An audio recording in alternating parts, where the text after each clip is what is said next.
सोलापुरातील सीना नदीच्या पूर परिस्थितीनंतर मुख्यमंत्री देवेंद्र फडणवीस यांनी पूरग्रस्तांना दिलासा देत मोठ्या पॅकेजची घोषणा केली। त्याच पार्श्वभूमीवर जिल्ह्याचे पालकमंत्री जयकुमार गोरे यांनी शुक्रवारी पत्रकार परिषद घेऊन माहिती दिली। जयकुमार गोरे म्हणाले, सीना नदीच्या पुरामुळे दिवाळीच्या तोंडावर अनेक कुटुंब देशोधडीला लागले, पण सुदैवाने कोणतीही जीवितहानी झाली नाही। या परिस्थितीत सर्वांनी चांगले काम केले, त्यांचे मी आभार मानतो। विशेष करून मुख्यमंत्री देवेंद्र फडणवीस यांनी अतिवृष्टी बाधित शेतकरी आणि ग्रामस्थांसाठी 31,000 कोटींचे पॅकेज मंजूर केल्याबद्दल आभार व्यक्त केले। त्यामुळे अशा परिस्थितीत आम्ही सोलापूर जिल्हा नियोजन समितीने निर्णय घेतला आहे की बाधित कुटुंबांची दिवाळी आनंदाची व्हावी म्हणून 12,500 कुटुंबांना दिवाळीसाठी लागणाऱ्या सर्व वस्तूंचे किट दिले जातील। आणखी काही लोकांना हे किट देता येतील का हेही आम्ही पाहतोय, असे त्यांनी सांगितले। शासनाने दिलेले किट यापेक्षा पुढे जाऊन आम्ही लाडक्या बहिणींसाठी वैयक्तिक पातळीवर मदत करता येते का, यासाठीही सर्व आमदार प्रयत्न करणार आहोत।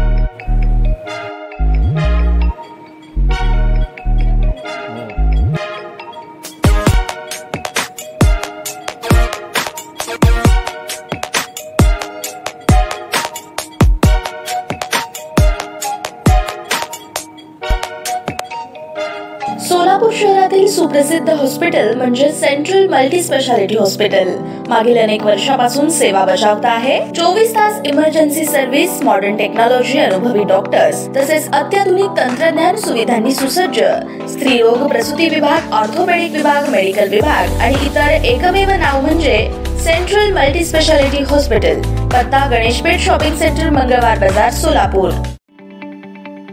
ताज्या बातम्या पाहण्यासाठी प्राईम महाराष्ट्र न्यूज चॅनलला सबस्क्राईब करा।